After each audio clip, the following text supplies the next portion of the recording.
Dear students, in this module, you will learn about the project evaluation or program evaluation. After studying this module, you shall be able to learn different methods of program evaluation.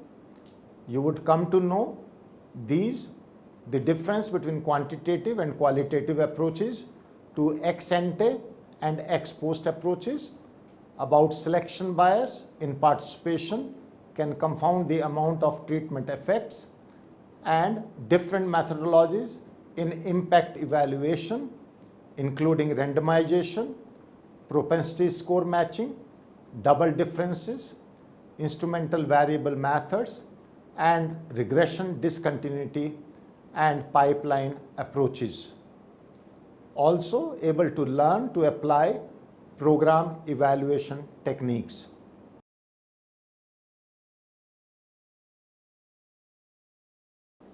Let us introduce the subject.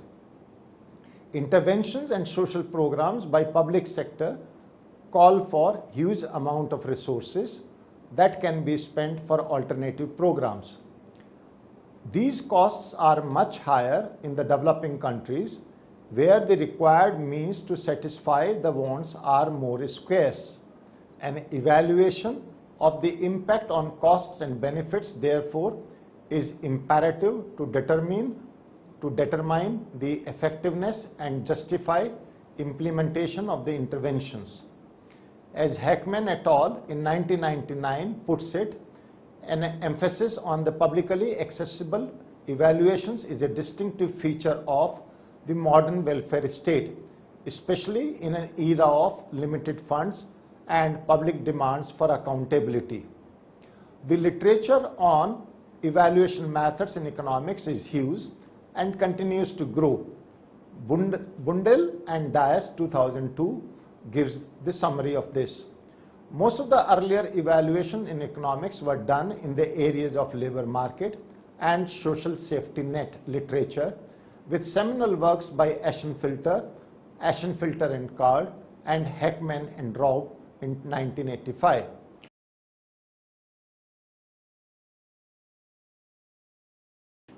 Let's look at the aspects and elements of program evaluation. What is program evaluation?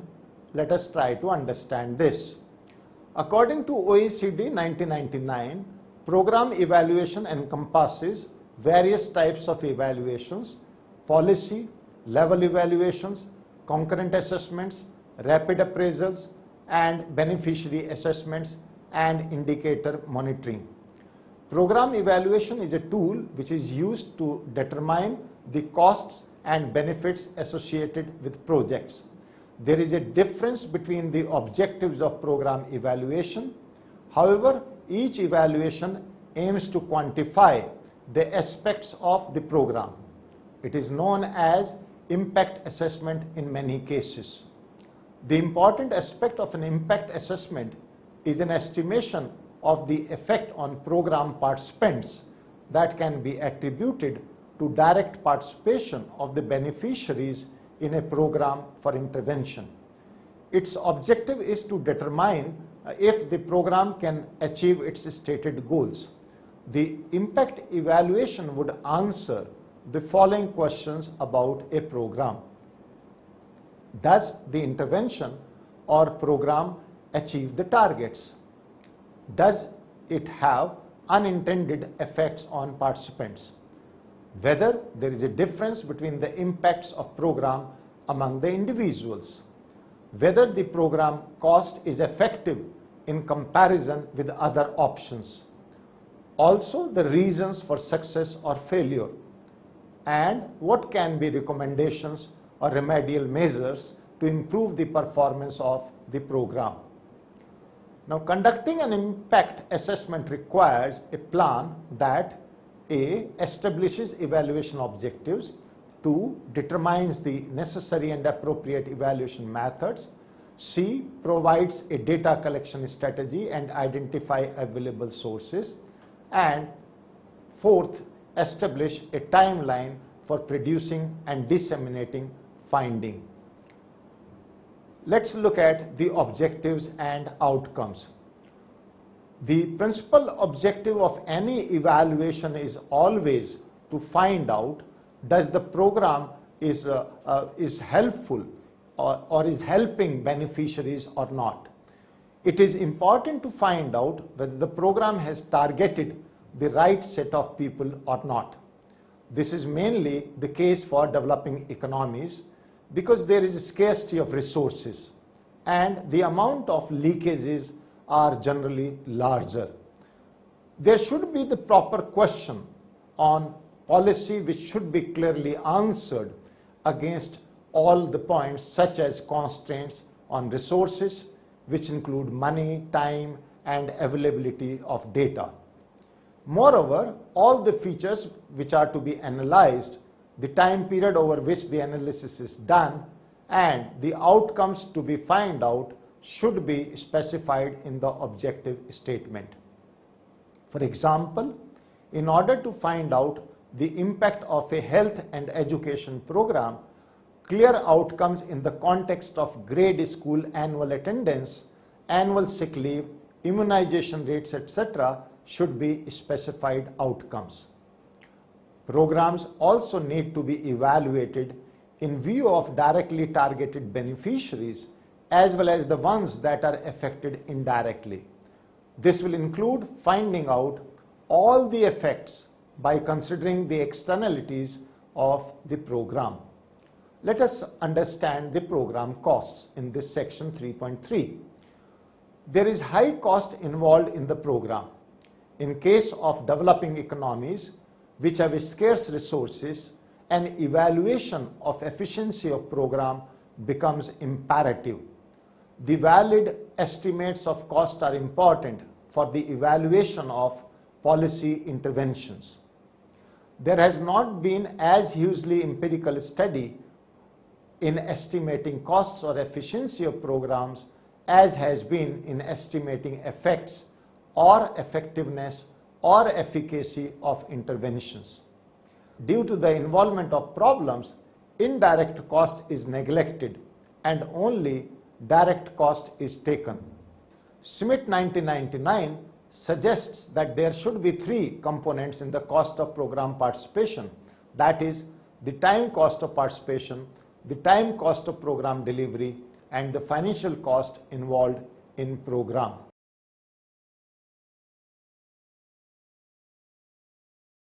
The evaluation problem in section 4.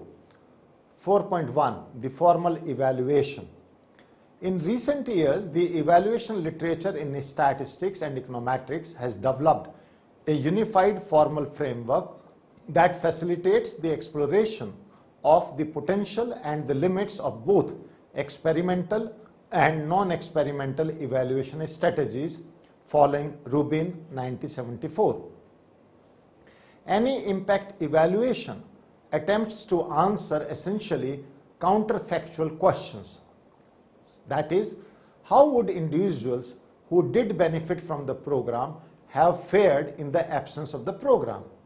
How would those who did not benefit have fared if they had been exposed to the program? The problem is in answering this question is that the same individual cannot be observed simultaneously on both the situations. An individual is observed either exposed to the program or not exposed. Comparing the same individual over time in most cases will not give reliable estimates of program impact as many things would have changed. We therefore cannot seek to obtain an estimate of the impact of the program on each individual. The only possibility is to be able to obtain the average impact of the program on a group of individuals by comparing them with a similar group that was not exposed to the program. Thus, the prime objective of impact evaluation is to establish a counterfactual or comparison group who in the absence of the program would have had results if they were exposed to the program. Treatment effects need to be estimated. The average effect on individuals of a specific type would be population average treatment effect, or ATE, which is the outcome if individuals were assigned to treatment and the effect of treatment on untreated, or TU. Blundell and Dias 2002 lay out the formal evaluation problem. If a policy intervention at time t for which we want to measure the impact, the outcome variable is y. This is assumed to depend on a set of exogenous variables x, the particular relationship being dependent on the participation status in each period t.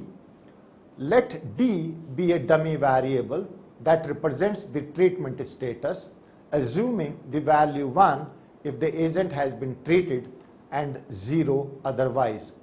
The outcome equations are represented as follows. I is equal to st1 into xt plus mu it1.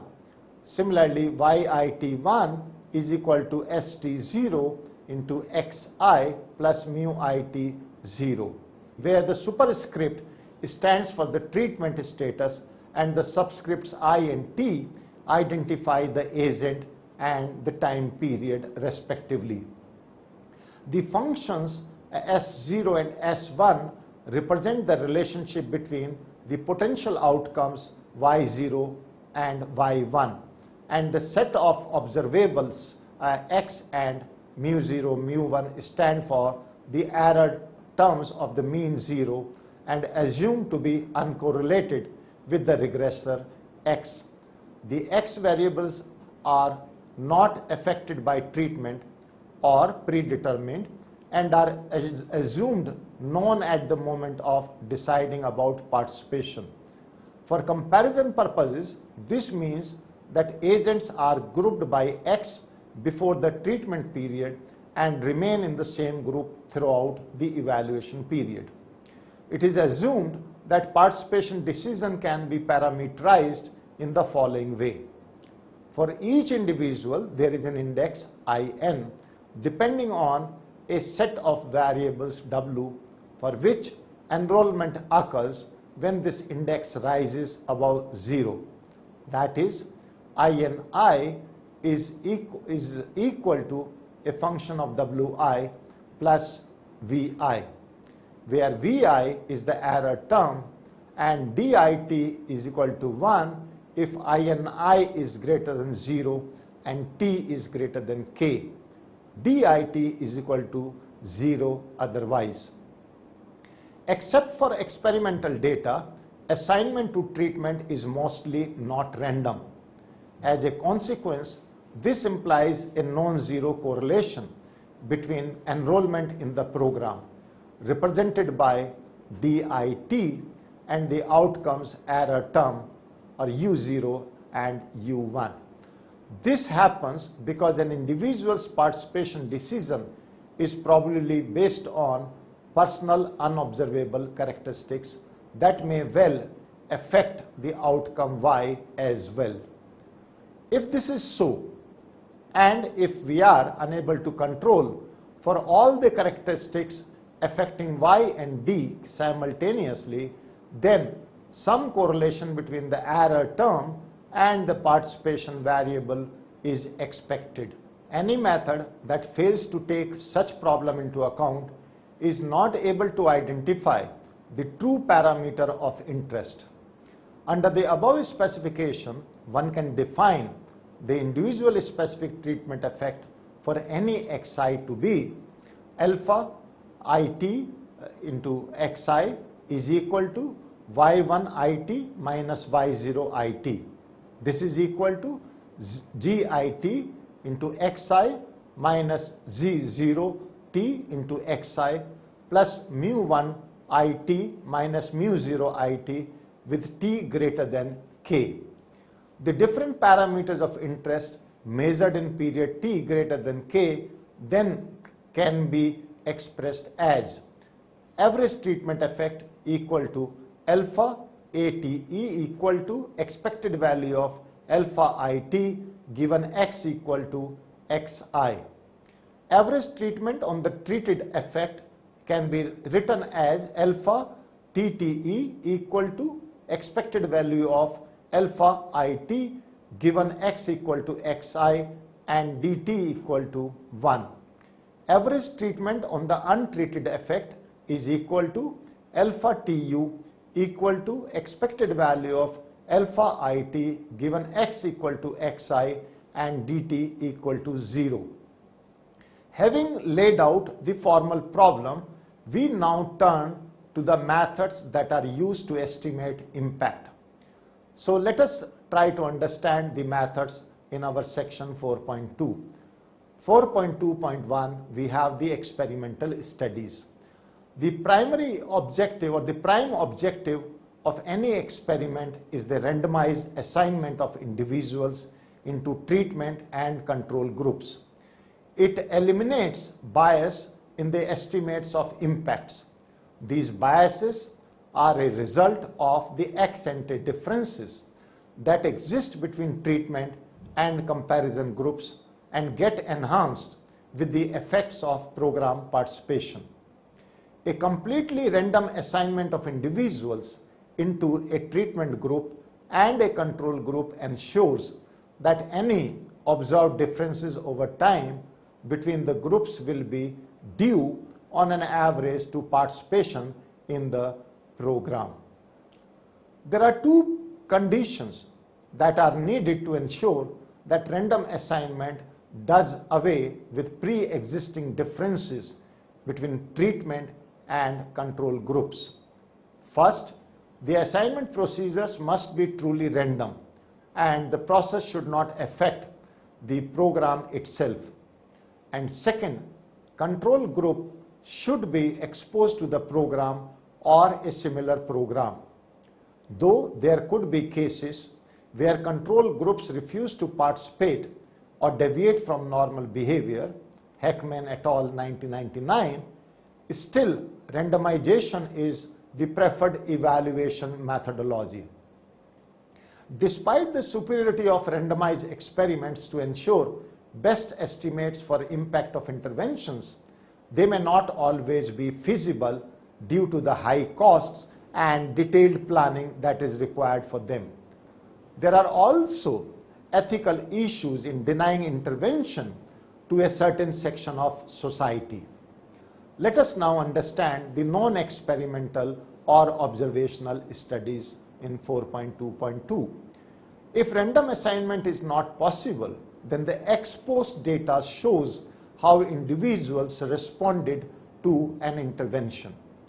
The objective of any evaluation study is then to use this information in an appropriate way so as to replace the comparability of treatment and control groups by design. In the case of non-experimental studies, data can only be observed after participation and no prior knowledge exists about the treatment group. These studies then are more demanding in terms of the estimation techniques that are evolved to account for missing information. The non-experimental methods can be categorized as those that primarily address bias due to or observable characteristics, and second, those concerned with bias from unobservable, including multivariate regression model, reflexive comparison, and double difference and instrumental variable methods. Multivariate regression is used to account for possible differences between participants and the comparison group on measurable characteristics. Measuring the program impact on outcome, holding all the factors constant is used for this. The parameter of interest is the marginal effect on the outcome of participation in the program, netting out the effect of other characteristics. In principle, if all characteristics that affect the outcome could be measured and included in the regression, it would produce an unbiased estimate of the program impact. The multivariate regression model forms the analytical framework used in most impact evaluations. However, if there is bias due to endogenous program placement or due to selection, then the regression estimates could not give correct estimate and more robust techniques are required. Another technique is matching. A matched comparison is formed by selecting individuals or households that are very similar to the participants group using measured characteristics. The principal idea of exact matching is to assign to one or more of the individuals in the intervention sample as matching partners for one or more individuals from the non-experimental control sample who are similar in terms of their observed individual characteristics. The method used for matching is propensity score matching. All observed characteristics are used to predict the likelihood of program participation. The non-participants are then matched with participants for closest propensity score.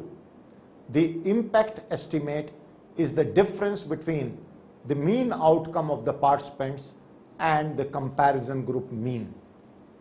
Let's look at another method which is known as difference in difference method. The double difference method attempts to eliminate bias from unobservable characteristics when the comparison group is externally selected. The idea is that the treatment and control group differ from one another mainly in ways that are not observable, but these do not change over time and can be subtracted out from an estimate of program impact. The impact estimate is the difference between the before and after program change in outcome for the participants, which is the first difference, and the before and after program change outcome for the comparison, that is our second difference. So under the assumption of a fixed unobservable difference between the two groups, the difference in difference method provides a consistent estimate of the overall program impact. Let's look at the instrumental variable or IV method.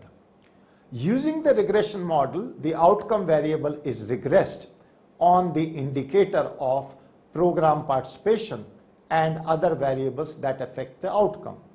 If participants and comparisons differ due to unobservable characteristics and these are related to program participation, then the program indicator variable is correlated with the regression disturbance term, yielding a biased estimate of the coefficient, the program impact.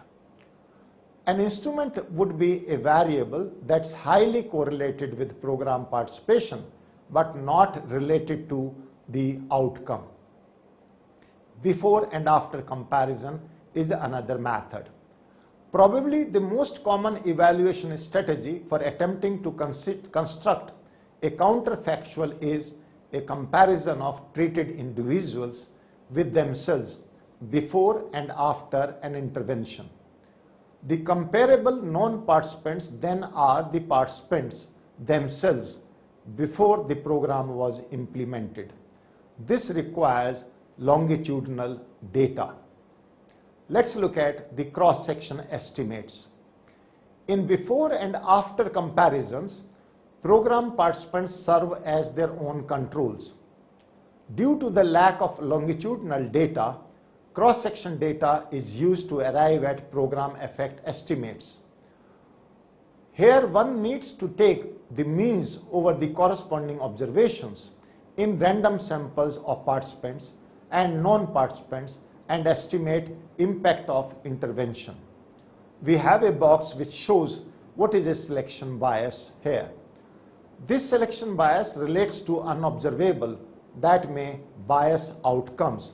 For example, individual characteristics, pre-existing conditions, etc. Randomized experiments address the problem of selection bias by creating an experimental control group of people who would have participated in a program but who were randomly kept away from the program or treatment. The random assignment does not remove selection bias, but instead balances the bias between the participants and non-participant groups. In quasi-experimental designs, statistical models, for example, matching, double difference, instrumental variables, approach this by modeling the selection process to arrive at an unbiased estimate using non-experimental data. The general idea is to compare program participants and non-participants holding selection processes constant. The validity of this model depends on how well the model is specified. For example, in the case of labor market for women, the data shows the number of women who choose to work. If this decision were made, we could ignore the fact that not all wages are observed and use ordinary regression to estimate a wage model. Yet the decision by women to work is not made randomly. Decision is dependent on some pre-existing variables. So women who would have low wages may be unlikely to choose work because their personal reservation wage is greater than the wage offered by employers. Thus, the sample of observed wages for women would be biased upward. This can be corrected by considering variables that strongly affect the chances for observation, in this case the reservation wage, but not the outcome under study, the offer wage. Such a variable might be the number of children at home. The box has been sourced from or adopted from Green 1997.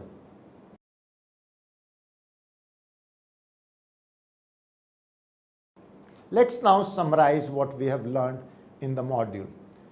We have learned that program evaluation has become an important tool to assess effectiveness and efficiency of programs.